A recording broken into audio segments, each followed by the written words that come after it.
당뇨병학회에서 최근에 발표한 자료에 의하면 1000만 명, 당뇨 전 단계까지 합치면 1900만 명이거든요. 부럽지 않게 생각하지만 본질은 바로 호르몬의 불균형이 있습니다. 우리 몸에 혈관이 없는 곳이 없기 때문에 그래서 당뇨의 합병증이 온몸에 다 나타날 수 있는 거죠. 얼마 전에 일론 머스크가 기적의 비만약이라고 해서 위고비 있지 않습니까? 그게 소장에서 나오는 호르몬이거든요. 통상적으로 도파민 디톡스라고 얘기를 하니까 제가 편의상 도파민 디톡스의 방법 3가지를 알려드리겠습니다. 여러분의 구독, 좋아요는 영상 제작에 큰 힘이 됩니다.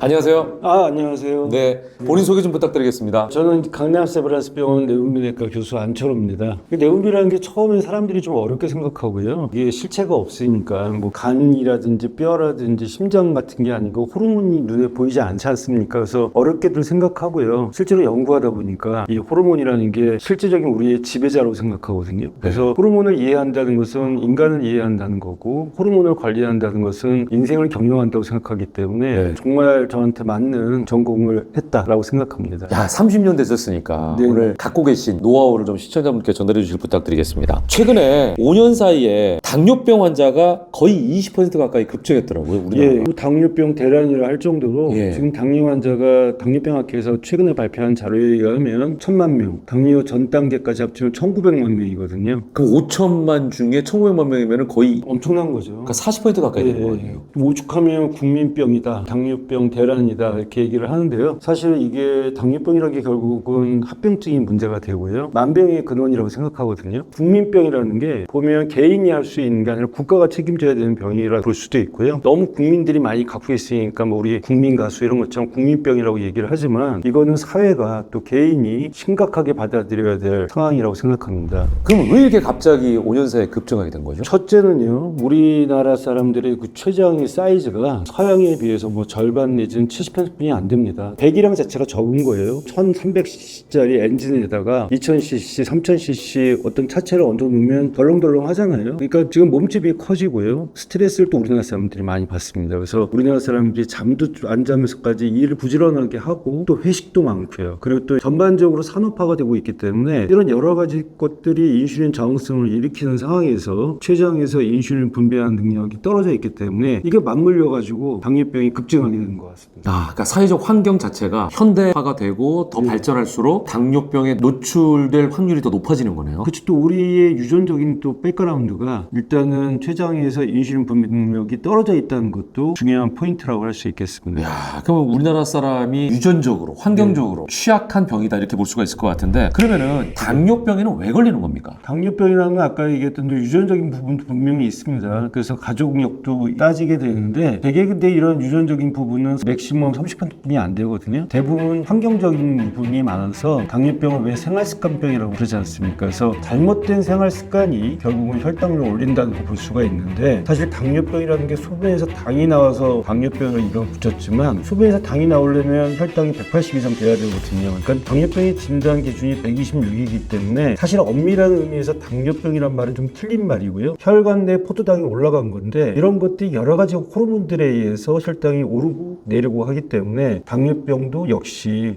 내분비내과에서 보는 호르몬 질환이라고 할 수 있겠습니다.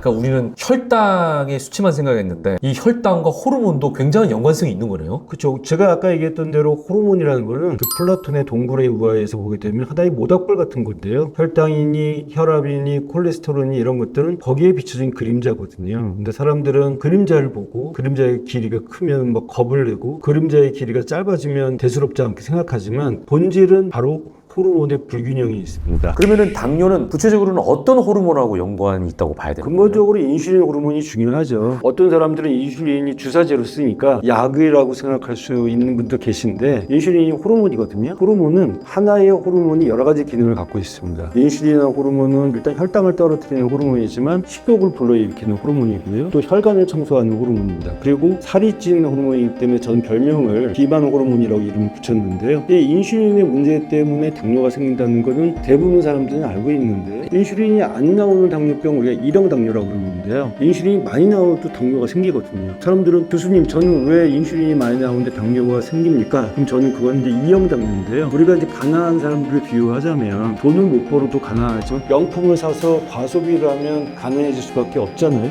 2형 당뇨는 인슐린에 대한 과소비, 그걸 이제 학술적으로 인슐린 저항성이라고 하는데, 호르몬이 재밌는 거는 우리 몸의 한 가지 현상, 혈압이나 혈당이나 이런 것들이 하나의 호르몬으로 1대1로 적용되지는 않는다는 거죠. 혈당이라는 것도요, 혈당에 관여되는 호르몬이 최소한 8가지 이상 있습니다. 식욕 호르몬, 근육 호르몬, 소장 호르몬, 지방 호르몬, 여러 가지 호르몬들이 결국 포도당의 정도를 결정하기 때문에, 사실 당뇨병에 대해서 호르몬 질환이라고 얘기했을 때는 인슐린 호르몬의 저항성이나 인슐린 분비의 문제도 생각하고, 더 중요한 건 지금 말씀하신 대로 새로운 접근이 필요합니다. 아이들이 성적이 안 좋으면 국어를 못해서 그러는 건지 영어를 못해서 그러는 건지, 하나만 잘한다고 해서 전체적인 성적이 오르지 않는 것처럼 인슐린만 잘 관리한다고 결국은 성공적인 당뇨병 관리가 아니고요, 호르몬 전체 최소한 8가지 호르몬의 균형이 당뇨병을 접근하는 데는 중요한 포인트라고 할 수 있겠습니다. 지금까지는 우리는 인슐린만 생각했는데 복합적인 호르몬 관리를 해야 된다는 게 어떻게 보면 오늘 결론이라고 할 수가 있겠네요. 그렇죠. 혈당을 갖고 당뇨병의 진단을 하지만 당뇨 전 단계라고 있습니다. 100 이하는 정상이고 126 이상이면 당뇨다. 근데 100과 126은 당뇨 전 단계라고 얘기를 하는데요. 사람들이 당뇨 전 단계는 당뇨로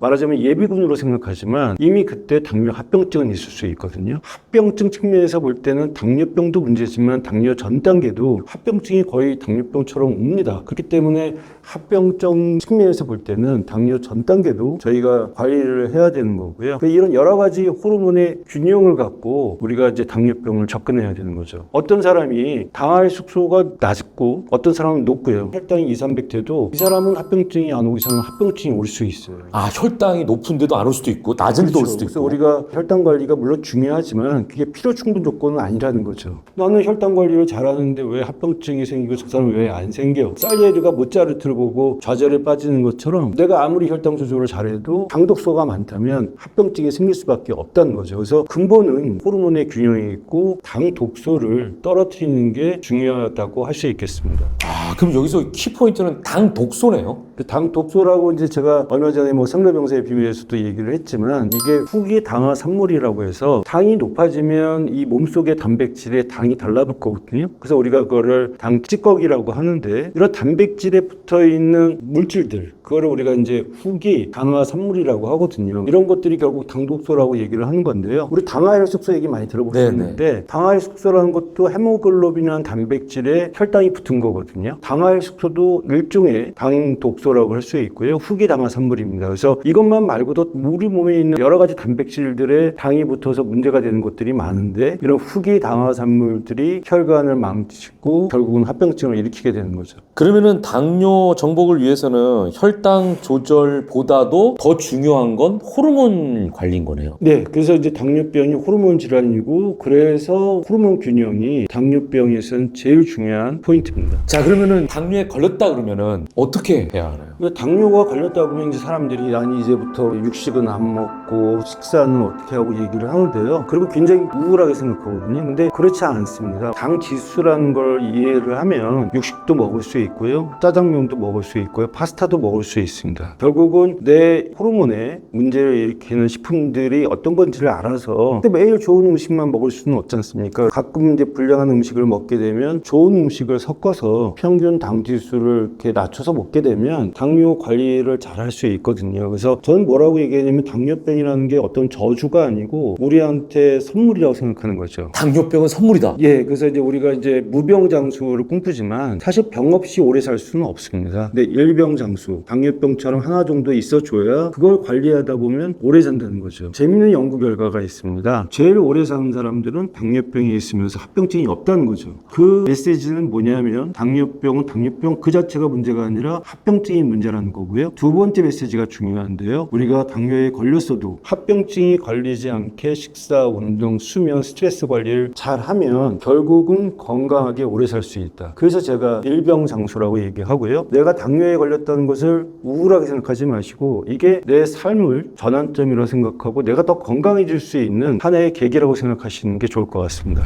이런 음식 먹으면 안 됩니다. 이런 음식 꼭 드세요. 교수님만의 음식 섭취 예를 하나 들어주신다면 어떻게 먹는 게 좋을까요? 삼겹살 같은 거 먹게 될 때 삼겹살 너무 좋죠. 예, 근데 이제 그런 것들이 지방도 많고 그럴 때 이제 우리가 삼겹살 같은 것도 어떤 소스에 찍어 먹느냐 이런 것도 한번 생각을 해봐야 되겠고요. 되게 나물 같은 것들 있지 않습니까? 우리가 이제 삼겹살 먹다 보면 콩나물도 나오고 야채도 나오지 않습니까? 그래서 그런 것들을 이제 많이 써서 먹는 것 같은지. 두 번째는 물을 많이 드시는 게 좋고요. 세 번째는 식사의 방법이 또 중요합니다. 당 지수라는 건 식품에 따라 달라지긴 하지만 같은 식품이라도 어떻게 조리하는 가 틀려지거든요. 예를 들면 고기도 수육으로 먹는 거냐 구워 먹는 거냐 튀겨 먹는 거에 따라서 당 지수가 달라지니까 내가 어떤 고기를 좋아하는데 그걸 안 먹는 것보다는 그걸 내 나름대로 가급적이면 수육 같은 걸 먹는 게 좋을 것 같고요. 네. 그 다음에 이제 식사의 방법이 채소 같은 것들을 먼저 먹고요. 그 다음에 고기를 먹고 밥을 먹는, 그러니까 탄수화물은 좀 늦게 먹고요. 그 다음에 이제 거기에 나온 삼겹살을 먹었다고 생각하면 국 같은 것도 나오지 않습니까? 네. 그래서 국물은 먹지 말고 거기에는 이제 건더기만 건져 먹고 뭐 그렇게 하면 평균적으로 그냥 삼겹살을 먹는 것보다 당지수를 떨어뜨려서 먹게 되기 때문에 건강하게 당뇨에 좋은 식품을 섭취할 수 있다고 생각합니다. 자, 같은 식재료라도 어떻게 조리하느냐에 따라서 당 지수는 바뀔 수 있다. 바뀝니다. 밥고기라고 다 같지 않고 어떻게 조리하느냐에 따라서 달라지고요. 또 이제 이거를 어떤 순서로 먹느냐에 따라서 내가 받아들이는 당지수는 달라지는 거죠. 시청자분들이 흔히 감자가 당 지수가 굉장히 높다 생각하거든요. 감자를 당 지수가 낮게 먹을 수 있는 방법이 있어요? 삶아 먹으면 되죠. 구워 먹거나 튀겨 먹거나 그러면 당지수가 올라가지 않습니까? 근데 사람들이 당지수 그러면 숨어있는 설탕이라는 게 있거든요. 그래서 달달한 것들이 당지수가 높다고 생각하지만 그것도 맞긴 맞는데요. 이 달달한 어떤 미각하고 당지수는 틀린 겁니다. 얼마나 빨리 포도당을 급격히 올리냐가 당지수의 본질인데요. 감자는 달지는 않지만 고구마가 달지 않습니까? 예. 근데 고구마보다 감자가 평균적으로 당지수가 더 높거든요. 그런 어떤 이제 당지수가 뭐가 좋고 뭐가 나쁘고 과일도 예를 들면 수박이나 감 있잖아요. 이런 것들은 당지수가 높은데 딸기나 토마토 같은 경우는 당지수가 낮거든요. 그래서 그런 것들을 좀 이해하다 보면 식사를 할 때도 아 이거는 당지수가 높구나 이거는 낮구나 그럼 어떻게 섞어 먹고 어떤 순서로 먹어야 될지 그런 개념을 이해하면 당뇨에 걸렸어도 당뇨 관리하는 데 도움이 될 수 있습니다. 당뇨가 합병증이 무섭다는 말씀하셨잖아요. 맞습니다. 가장 무서워해야 할, 우리가 조심해야 할 합병증만 좀 하나 짚어주시면 좋을 것 같아요. 어떤 것들이 있죠?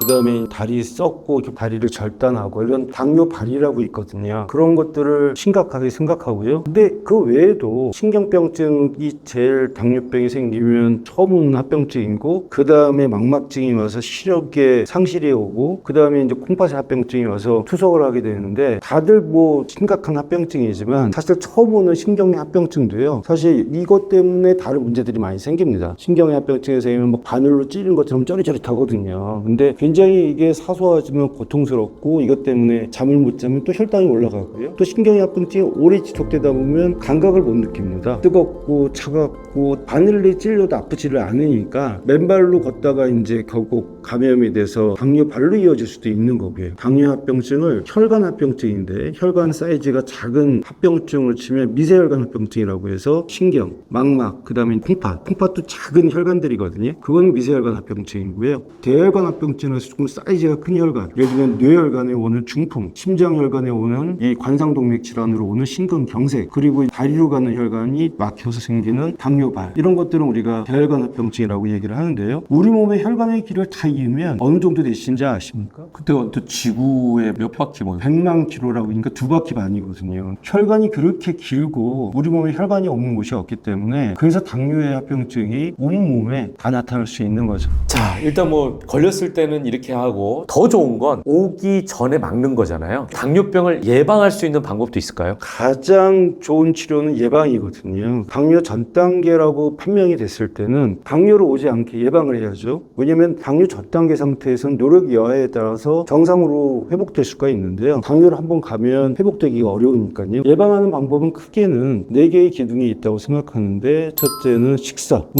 운동도 유산소 운동을 하면 칼로리를 소모되지만 더 중요한 건 근육 운동을 해야 되거든요. 그래서 일주일에 3회 이상 근력 운동을 해서 근육을 이렇게 많이 만들어 놓으면 거기에 마이오카인이라고 근육 호르몬이 나옵니다. 그래서 마이오카인이 혈당을 떨어뜨리는 데 도움이 되기 때문에 근력 운동이 중요하고요. 세 번째는 잘 자는 게 중요합니다. 멜라토닌 호르몬이 잠만 자게 하는 호르몬이 아니고 혈당도 떨어뜨리고 혈압도 떨어뜨리기 때문에 잠을 못 자는 당뇨병 환자들은 공복 혈당이 올라가 있거든요. 식후 혈당은 괜찮은데 그래서 잠을 잘 자야 되고 네 번째에 스트레스입니다. 그래서 스트레스를 받게 되면 코티졸 호르몬이 올라가는데요. 이 코티졸 호르몬은 혈당을 올리고요. 혈압을 올리고요. 콜레스테롤을 올립니다. 그래서 이 네 가지의 호르몬, 네 가지의 생활 습관을 잘 통섭적으로 관리하는 게 당뇨를 예방할 수 있는 방법이라 할 수 있겠고요. 유전적으로 당뇨 유전자를 갖고 있는 사람이 있다 하더라도 이 전 단계에서 이 생활 습관 관리를 잘 하면 정상으로 돌아올 수 있다는 보고들은 많이 있습니다. 자, 마지막으로 당뇨에 대한 공포를 갖고 있는 시청자분들께 당부의 말씀 하나 해주시죠. 당뇨병은 제가 볼 때는 이제 동행의 질환이라고 생각합니다. 어차피 이게 바로 그냥 뭐 감기처럼 나을 수 있는 건 아니기 때문에 평생 당뇨병과 동행을 해야 되고요. 두 번째는 가족과의 동행을 해야 됩니다. 나는 조절을 하려고 이제 옆에서 피자 시켜 먹고 막 치킨 먹고 그러면은 안 되잖아요. 그래서 가족과의 동행을 해야 되고요. 세 번째 동행은 주치의와 동행을 해야 됩니다. 그래서 주치의하고 모든 걸 털어놓고 생활습관을 상담하면서 나하고 계속 같이 갈 수 있는 주치의와의 동행이 필요하고요. 그래서 병가의 동행, 가족과의 동행, 주치의와의 동행. 그래서 당뇨병하고 친구 되는 마음가짐을 갖는 게 당뇨병이나 당뇨 전 단계 환자에서 우리가 가져야 될 마음가짐이라고 생각합니다. 당뇨는 동행하면 행복해질 수 있는 질환이다. 오늘 바쁜데 귀한 시간 내주셔서 좋은 정보 전해주셔서 감사합니다.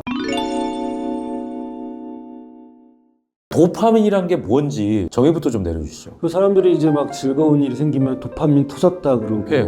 도파민 그러면 막 즐거운 일을 추구하는 작업을 도파민이라고 그러더라고요. 근데 지금 보면은 도파민이 굉장히 좋은 것처럼 얘기하지만 또 도파민 중독이다 이런 얘기하면 도파민이 또 부정적인 이미지인데요. 저는 도파민이라고 호르몬은 두 얼굴의 호르몬이다 이렇게 얘기를 합니다. 되게 긍정적인 것도 있고요. 우리의 어떤 보상과 성공의 열쇠가 되는 호르몬일 수도 있지만 이게 중독에 빠지게 되면 결국 우리를 고통을 주고 우리한테 문제를 일으키는 호르몬이기 때문에 두 얼굴의 호르몬이라고 하는데요. 실제 도파민의 기능이 신경 전달 물질의 기능도 있고요. 호르몬의 기능이 있습니다. 그 뇌의 중뇌에서 나와서 운동신경과 관련되거든요. 그래서 도파민이 나와줘야 이제 운동이 제대로 신경이 조절이 되고요. 또 도파민은 호르몬의 기능이 있어서 쾌락이나 행복, 즐거움을 주는 호르몬이거든요. 그래서 처음에 별명이 호감 호르몬이라고 해서 처음에 이렇게 사람을 봤을 때 4분 안에 도파민이 안 나오면 호감이 비호감이 된다고 합니다.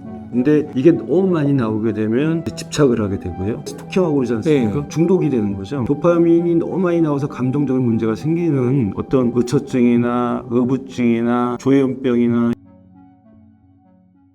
반대로 도파민이 이제 부족해지지 않습니까? 그러면 대표적인 게 파킨슨병인데요. 파킨슨병 같은 경우는 이 운동신경 조절이 잘 안 돼서 손을 떨고 걷는 것도 총총걸음을 갖고 얼굴 표정이 가면 쓴 얼굴처럼 되거든요. 무표정해집니다. 실제로 감정을 못 느껴요. 슬퍼도 슬픈지 모르고 기뻐도 기쁜지 모르고. 반대로 도파민이 과잉해지면 뭉크의 절규처럼 몸 안에서 뭔가 일렁거리는 이 감정의 동요도 생기고요. 더 나아가면 이제 아까 얘기했던 대로 조현병이란 이런 병이 생길 수가 있고 또 운동신경이 너무 과도하게 움직이면서 무도병이라는 병이 있습니다. 그러니까 걸을 때도 춤추는 것처럼 이렇게 걷게 되는 거죠. 그런 병이 다 도파민이 많이 나와서 생기는 병이거든요. 한마디로 도파민은 두 얼굴의 호르몬이고 균형이 중요한 호르몬이고 과유불급의 호르몬이다 이렇게 얘기를 할 수 있겠습니다. 그냥 굉장히 긍정적이고 기분이 좋을 때 나오는 호르몬이다라고만 생각했는데 이게 양날의 검이네요. 그렇죠. 양날의 검이라는 표현이 정확한데요. 중독되게 되면 굉장히 괴롭거든요. 중독에 빠지는 이유가 도파민 균형이 깨져서 그렇습니다. 제가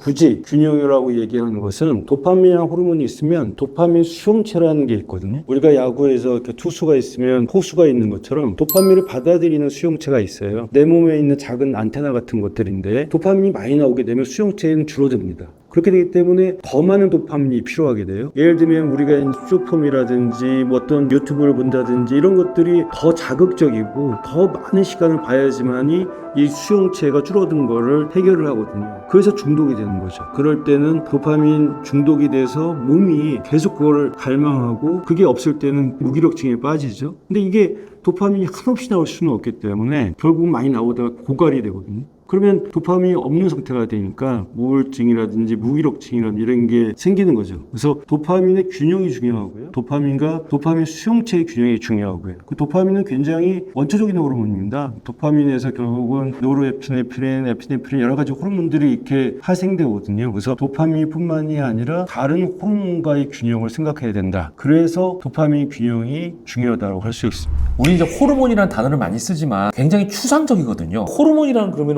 어떻게 생성이 되고 어떤 작용을 하는 거예요? 호르몬이라는 건 우리 몸속에 생체 정보를 전달하는 화학물질입니다. 호르몬과 비타민은 결국 같은 건데요. 내가 만들 수 있으면 호르몬이고 내가 못 만들어서 섭취하는 게 비타민일 뿐인 거죠. 그래서 이런 화학물질이 와서 어떤 신호를 전달합니다. 우리가 신경이라는 거는 유선 전화라고 생각해서 어떤 신호가 신경 다발을 타고 다른 장기에 그 정보를 전달하는 건 신경계라고 하고요. 호르몬은 내분비계라고 해서 이건 이제 휴대폰이라고 생각하시면 됩니다. 그래서 이 무선으로 결국은 이제 전달하는 건데 그런 어떤 전파 역할을 하는 게 호르몬이고요. 멀리 떨어져 있는 장기에 신호를 보내려면 혈관을 통해서 가야 되는 거죠. 근데 이 호르몬을 분비하는 장기가 예전에는 뭐 갑상선, 뇌하수체, 여성 같은 경우는 뭐 난소, 남자는 고환 그 정도의 어떤 특정 장기에서만 호르몬이 분비되는 줄 알았는데 지금 지방에서도 호르몬이 나오는 걸 알게 됐고요. 얼마 전에 일론 머스크가 기적의 비만 이야기라고 해서 위고비 있지 않습니까? 네. 그게 소장에서 나오는 호르몬이거든요. 소장에서 나오는 호르몬이 혈당을 떨어뜨리고 식욕을 떨어뜨려서 비만을 해결하는 거거든요. 소장에서도 호르몬이 나오죠. 근육에서도 호르몬이 200가지가 나오거든요. 그렇다면 어디가 내분비 장기고 어디가 내분비 장기가 아닌가라고 할 수 없을 정도로 온 몸에서 어떤 물질이 나오고 그게 생체 정보를 전달한다면 우리 몸의 대사를 조절하고 우리의 감정과 감각을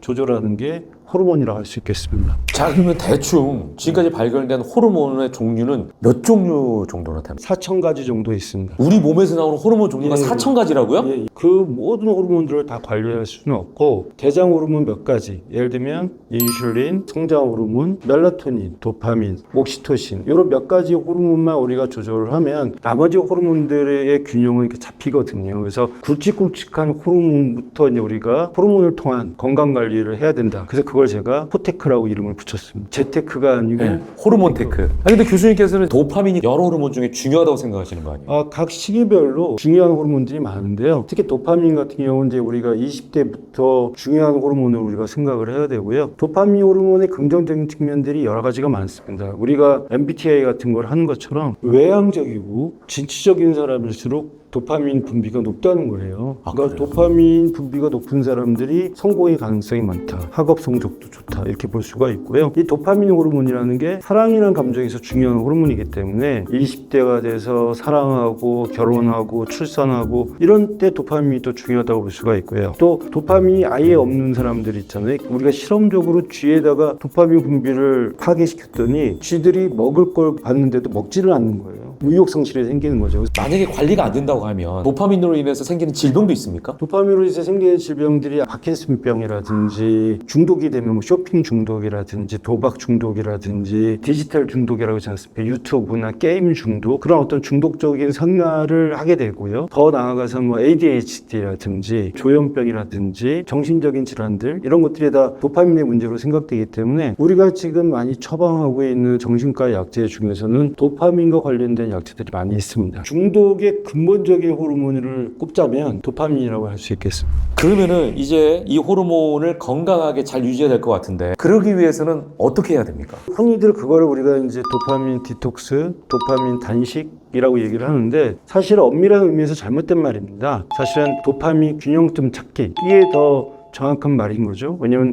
도파민은 단독으로 존재하는 게 아니라 수용체가 있고 다른 호르몬의 관계를 생각해야 되기 때문에요. 그렇지만 통상적으로 도파민 디톡스라고 얘기를 하니까 제가 편의상 도파민 디톡스의 방법 3가지를 알려드리겠습니다. 그래서 1단계는 나의 중독을 인지하는 겁니다. 그래서 도파민 일지 같은 거를 쓰는 것도 중요한데요. 제가 최근에 도파민 밸런스라는 책에서 도파민 일지 쓰는 방법을 잘 기술을 했지만 내가 어디에 중독되어 있는지 일단은 자기가 파악을 하고요. 도파민 자가 테스트라고 해서 대해서 중독된 거에 대한 자기 스스로가 테스트를 해보고 이게 중독이 됐구나 라는 걸 알게 되면 그 중독의 정도를 갖다 파악하는 게 중요하고요. 2단계는 이 중독에서 멀리 하기가 중요하거든요. 트리거라는 게 있습니다. 어떤 중독을 일으킬 만한 그런 거를 유발하는 요인들을 트리거라고 하는데, 트리거는 사람일 수도 있고요. 저 친구 보면 술 생각이 난다든지 이런 것들. 트리거에는 어떤 상황도 있을 수 있고요. 트리거에는 어떤 장소도 있을 수 있고 어떤 감정도 있을 수 있고요. 그래서 그런 것들을 우리가 멀리하기 위해서는 트리거와 나 사이에 방화벽 두기, 장애물을 둬야 됩니다. 그래서 예를 들면 내가 밤마다 유튜브를 보느라고 밤을 꼬박 세운다, 이런 분들 같은 경우는 밤에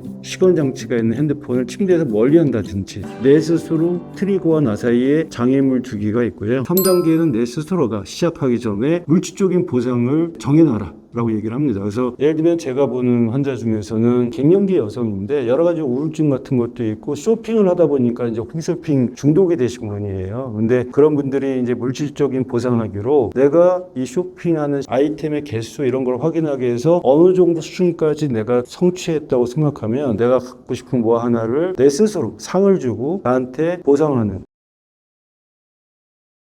이런 디톡스의 과정이 덜 힘들고 목표 지향적이 될 수 있다는 거죠. 도파민 호르몬이 굉장히 중요하네요. 제가 볼 때는 유튜브라는 것도요, 내가 이제 어떤 설정을 해놓는 거죠. 그렇죠. 그리고 쇼폼이라든지 이 자극적인 유튜브를 좀 지향을 해야 될 게, 너무나 이런 것들을 이제 보게 되면 문제가 되는 게 뭐냐면, 이것들은 굉장히 도파민이 쉽게 나오기 때문에 자꾸 그런 쪽으로 가서 중독이 되는 겁니다. 그래서 우리가 중독이 쉽게 빠지는 사람을 5가지 유형으로 얘기를 하는데, 첫 번째는 유전적으로 중독에 취약한 사람이 있고요. 그게 또 유전이 있어요? 예, 도파민이 유전적으로 많이 나오는 사람들, 예민한 사람들, 쉽게 자극해도 도파민이 확 나와가지고 거기에 빠져드는 사람도 있을 거고요. 두 번째는 친구 잘못 사귀면 안 된다고 그러잖아요. 주변에 그 도파민에 취약한 사람들이랑 같이 있는 사람들은 도파민에도 쉽게 중독될 수 있어요. 말려들. 집에서 노상 뭐 소주 먹고 담배 피우고 그러면 그 중독이 그냥 당연하게 생각하거든요. 세 번째는 정당한 보상을 해본 경험이 없는 사람들, 쉬운 어떤 유혹의 보상인 자극적인 걸 찾게 되고요. 네 번째는 정신적으로 문제가 있는 사람들이 있지 않습니까? 우울하거나 지극히 조증이거나, 그러면 도파민에 빠져들게 되겠죠. 그리고 이제 5번째는 경제적으로 너무 가난해도 결국 그냥 쉽게 얻을 수 있는 담배라든지 이런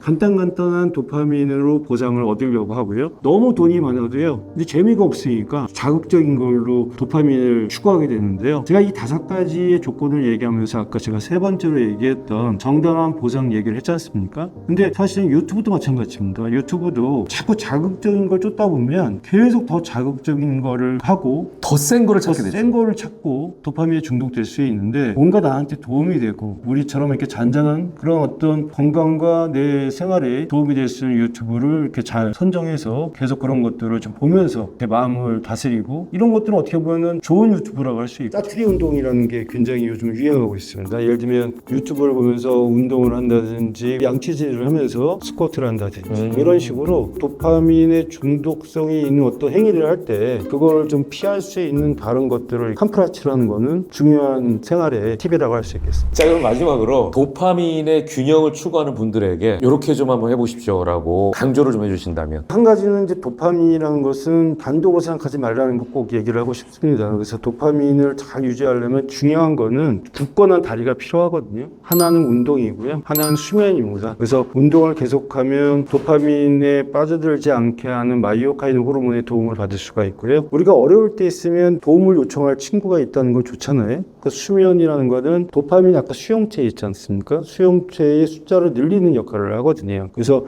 도파민 그 자체로 보지 말고 균형을 생각해라. 도파민 호르몬만 어떻게 하려고 하지 말고 도파민 호르몬한테 적이 되는 호르몬, 또 도파민 호르몬한테 도움이 되는 호르몬들을 잘 피하 식별을 해서 균형을 일으키면 도파민의 균형을 완벽하게 이룰 수 있다. 이렇게 당부드리고 싶습니다.